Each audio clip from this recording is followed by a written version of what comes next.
ఢిల్లీకి భారీ వర్ష సూచన చేసింది వాతావరణ శాఖ. రెడ్ అలర్ట్ జారీతో నగరవాసుల్లో ఆందోళన వ్యక్తమవుతోంది. ఇప్పటికే భారీ వర్షాలతో జైత్రపురాలో గోడ కూలి 8 మంది మృతి చెందారు. ఆ ప్రాంతంలో సహాయక చర్యలు కొనసాగుతున్నాయి. ఇప్పటికే కురిసిన వర్షాలతో లోతట్టు ప్రాంతాలు చెరువులను తలపిస్తున్నాయి. మరోసారి భారీ వర్షం హెచ్చరికతో అధికారులు అప్రమత్తమయ్యారు. అటు యమునా నదిలో ప్రవాహం పెరిగింది. దీంతో యమునా నది పరివాహక ప్రాంతాల్లో అలర్ట్ ప్రకటించారు.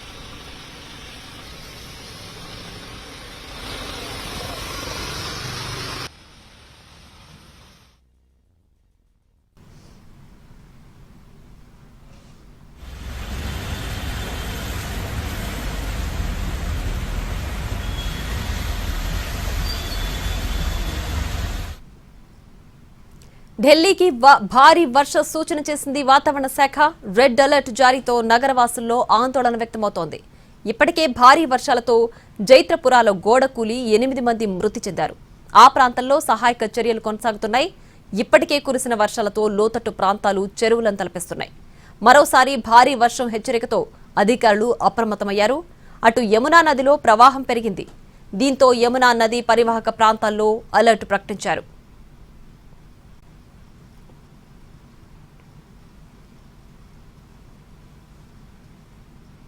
ఇక ఢిల్లీలో భారీ వర్షం ప్రకంపనలు సృష్టిస్తోంది. దీనికి సంబంధించి పూర్తి డీటెయిల్స్ మా ప్రతినిధి రాజు లైవ్ లో అందించడానికి సిద్ధంగా ఉన్నారు.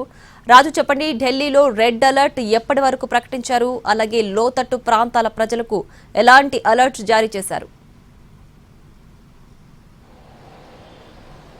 ప్రియా, దేశ రాజధాని ఢిల్లీలో ఇప్పుడు కొంత టెన్షన్ వాతావరణం కనిపిస్తుంది. ఎందుకంటే నిన్న అర్ధరాత్రి నుంచే భారీగా వర్షం కురుస్తూనే ఉంది. ఈరోజు ఉదయం 11 గంటల వరకు కూడా వర్షం పడుతూనే ఉంది. ఆ తర్వాత కొంత తగ్గింది, మళ్ళీ ఇప్పుడు మొదలవుతుంది. అంటే కేంద్ర వాతావరణ శాఖ సైతం ఒకవైపు రెడ్ అలర్ట్ జారీ చేసింది. దాంతో ఢిల్లీ ప్రజలంతా కూడా కొంత టెన్షన్ పడుతున్నారు. అంటే ఢిల్లీ మొత్తం కూడా కొంత కాంక్రీట్ జంగల్ లాగా అనిపిస్తుంది. అంతేకాదు పాత ఇల్లు కూడా చాలా ప్రాంతాల్లో ఉంటాయి. మరోవైపు యమునా నది కూడా మనకు కనిపిస్తూనే ఉంది. సో యమునాలోకి ఇప్పటికే భారీగా వరద నీరు వచ్చి చేరుతుంది. దాంతో ఇప్పుడు ఢిల్లీలో ఉన్నటువంటి లోతట్టు ప్రాంతాల్లోకి భారీగా నీరు రావడమే కాకుండా ఒకవైపు యమునా పరివాహిక ప్రాంతంలో మొత్తం కూడా అంటే భారీగా వరద నీరు చేరడం, దాంతో ఏదైతే ప్రమాద స్థాయికి దగ్గరగా ఆ నీరు చేరుతూ ఉంది. ఇప్పుడు అందరూ కూడా టెన్షన్ పడుతున్నారు. సో మళ్ళీ వర్షం కనుక అంటే రాత్రి నుంచి ఉదయం వరకు ఎలాగైతే భారీగా వర్షం పడిందో అలాంటి వర్షం మళ్ళీ పడితే ఏంటి పరిస్థితి అంటూ కూడా టెన్షన్ పడుతున్నారు. ముఖ్యంగా చెప్పాలంటే ఏదైతే ఢిల్లీకి సంబంధించి అంటే మామూలుగా చిన్నపాటి వర్షం ఎప్పుడు పడ్డా సరే ఎక్కువగా కొద్దిసేపే పడుతుంది, ఆ తర్వాత ఆగిపోతుంది. గత 15-20 రోజుల నుంచి అదే పరిస్థితి, పైగా భారీగా ఉక్కపోత కూడా కనిపించింది. కానీ వరుసగా 12 గంటల పాటు వర్షం పడడంతో ఇప్పుడు వాతావరణం చల్లగా కనిపిస్తున్నా మళ్ళీ వర్షం పడితే మాత్రం పరిస్థితి ఎలా ఉంటుంది అనేది టెన్షన్ పడుతున్నారు. నిన్న రాత్రి నుంచి పడినటువంటి వర్షానికి భారీగా రోడ్లపై నీరు చేరింది. అంతేకాదు లోతట్టు ప్రాంతాల్లో కూడా భారీగా నీరు చేరింది. దాంతో ఉదయం పెద్ద ఎత్తున వాహనదారులు ఇబ్బంది పడ్డారు. ఇప్పుడిప్పుడే రోడ్లపైకి వస్తున్నారు. మనం ఢిల్లీలో చూస్తున్నాము, ఏదైతే ఉత్తరాదిన ప్రత్యేకంగా ఢిల్లీ లాంటి ప్రాంతాల్లో రాఖీ పండుగను ఎంతో సంతోషంగా గడుపుతూ ఉంటారు. సో వాళ్ళందరూ కూడా తమ సోదరులకు లేదంటే సోదరుల చేత రాఖీ కట్టించుకునేందుకు పెద్ద ఎత్తున తమ గ్రామాలకు వెళ్తూ ఉంటారు. సో అలాంటి పరిస్థితుల్లో నిన్న సాయంత్రం నుంచి ఉదయం వరకు భారీగా ట్రాఫిక్ జామ్లు కనిపించాయి. మళ్ళీ ఇప్పుడు వర్షం పడే అవకాశాలు కూడా కనిపిస్తున్నాయి. సో దాంతో ఎలా ఉండబోతుందనే ఒక టెన్షన్ కూడా కనిపిస్తుంది.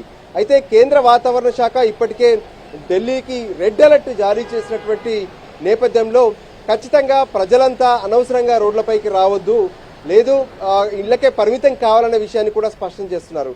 కానీ ఈ చల్లటి వాతావరణాన్ని కాస్త ఎంజాయ్ చేయాలనే ఆలోచనతో జనమంతా రోడ్లపైకి వస్తున్నారు. కానీ భారీగా వర్షం పడితే మాత్రం మళ్ళీ వాళ్ళందరూ ఇబ్బంది పడే అవకాశం ఉందని చెప్పి ఇప్పటికే ఏదైతే ఢిల్లీ యంత్రాంగం పదే హెచ్చరిస్తుంది. మరోవైపు ఎక్కడైతే వాటర్ చేరుతుందో అంటే వాటర్ లాగేటటువంటి ప్లేస్లను గుర్తించినటువంటి ఢిల్లీ సర్కార్ అక్కడ ప్రత్యేకమైనటువంటి మోటార్లను ఏర్పాటు చేసి ఆ మోటార్ల ద్వారా నీటిని తోడేస్తూ రోడ్లను క్లియర్ చేసే ప్రయత్నం చేస్తున్నారు. యమునా నదితో పాటు ఆ పక్కనే ఉన్నటువంటి యమునా బజార్, మరికొన్ని పురాతన ఢిల్లీలో ఉన్నటువంటి కొన్ని ప్రాంతాల్లో మాత్రం ఇంకా నీరు చేరుతూనే ఉంది. ప్రియా. రాజు, అయితే ఇప్పటికే గోడ కూలి 8 మంది మృతి చెందిన నేపథ్యంలో అలాగే పాత భవనాలు లోతట్టు ప్రాంతాల వద్ద ఎలాంటి చర్యలు తీసుకుంటున్నారు?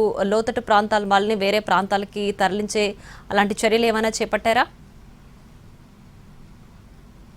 ఎస్, ఇప్పుడు ఈ వరుసగా గంటల కొద్దీ కురుస్తున్నటువంటి భారీ వర్షానికి ఏవైతే పాత ఇల్లు కావచ్చు, పాత గోడలు లాంటివి ఏమైనా ఉంటే అవి ఖచ్చితంగా ఏ విధంగానైతే పూర్తిగా తడిసి అవి కూలే ప్రమాదం ఉంది.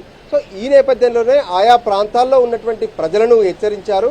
యమునా పరివాహిక ప్రాంతంతో పాటు పాత ఢిల్లీలో ఉన్నటువంటి ఇల్లు ఏవైతే ఉన్నాయో పాత ఇళ్లలో ఉండేటటువంటి వాళ్ళని కూడా హెచ్చరించారు. సో ఖచ్చితంగా జాగ్రత్తగా ఉండాలని చెప్పారు. ఇప్పుడు కూలినటువంటి గోడ కూడా ఏదైతే ఒక ఆలయానికి పక్కగానే ఉన్నటువంటి గోడ, కానీ అది పురాతనమైనది కావడంతో ఇంట్లో ఉన్నటువంటి వాళ్ళపై కూలడం, దాంతో 8 మంది మృతి చెందారు. 8 మందిలో 2 చిన్న పిల్లలు కూడా ఉన్నారు. సో ఇదంతా కూడా ఎంతో హృదయ విదారకంగా కనిపించింది. సో ఇటువంటి పరిస్థితులు మళ్ళీ పునరావృతం కాకుండా ఉండాలంటే ఖచ్చితంగా ప్రజలందరూ ప్రభుత్వం అందిస్తున్నటువంటి ఈ అలర్ట్లను ఫాలో అవుతూ భారీ వర్ష సూచన నేపథ్యం కావచ్చు, రెడ్ అలర్ట్ జారీ చేసినటువంటి పరిస్థితుల్లో అందరూ అప్రమత్తంగా ఉండాలనే విషయాన్ని పదే పదే చెప్తున్నటువంటి పరిస్థితి ఢిల్లీలో కనిపిస్తుంది. ప్రియా, రాజు, అయితే రెడ్ అలర్ట్ ఎన్ని రోజులు ప్రకటించారు? అలాగే రాబోయే 2-3 రోజుల్లో ఢిల్లీలో పరిస్థితి ఏ విధంగా ఉందని వాతావరణ అధికారులు చెప్తున్నారు? ఎస్, ఇప్పటి వరకు ఉన్నటువంటి సమాచారం మేరకు ఈ రోజు రాత్రి కూడా భారీగా వర్షం కురిసే అవకాశం ఉందని చెప్తున్నారు. మరోపక్క రానున్నటువంటి 2 రోజుల పాటు కూడా ఢిల్లీకి భారీ వర్ష సూచన ఉందంటున్నారు. మనం చూస్తూనే ఉన్నాం, ఉత్తరాదిన ఈ మధ్య కాలంలో భారీ వర్షాలు పెద్ద ఎత్తున టెన్షన్ పెట్టిస్తున్నాయి. ప్రత్యేకంగా ఆగస్టు 5వ తేదీన ఎక్కడైతే ఉత్తర కాశీలో కురిసినటువంటి భారీ వర్షాలతో ఏకంగా ధరాలి ప్రాంతమే కొట్టుకుపోయింది. సో అక్కడ క్లౌడ్ బరస్ట్ అయింది. సో అటువంటి పరిస్థితులే ఇప్పుడు దేశవ్యాప్తంగా కనిపిస్తున్నాయి. ఎందుకంటే ప్రకృతిలో మార్పులు, అంతేకాదు ఈ కాంక్రీట్ జంగల్గా మారుతున్నటువంటి పరిస్థితుల్లో భారీగా వస్తున్నటువంటి కట్టడాల నేపథ్యంలో ఈ ప్రకృతిలో మొత్తం కూడా మార్పులు జరుగుతున్నాయి. గతంలో ఉన్నట్టు విధంగా వర్షాకాలంలోనే ఒక్కసారిగా వర్షాలు పడకపోవడం, లేదంటే పడితే భారీగా వర్షాలు పడడం, లేదంటే తీవ్రమైనటువంటి ఎండలు, ఇటువంటి పరిస్థితులన్నీ కూడా మనకు కనిపిస్తూనే ఉన్నాయి. అందులో భాగంగానే ఇప్పుడు ఉత్తరాదిని ఇటువంటి సమస్యలు ఎన్నో ఇబ్బంది పెడుతూనే ఉన్నాయి. ఒకవైపు ఉత్తరాఖండ్, మరోవైపు హిమాచల్ ప్రదేశ్లో భారీగా వర్షాలు పడుతూనే ఉన్నాయి. ఇక దానికి తోడు ఇప్పుడు ఢిల్లీ అంటే దేశ రాజధానిని కూడా ఈ భారీ వర్షాలు తాకడంతో ప్రజలంతా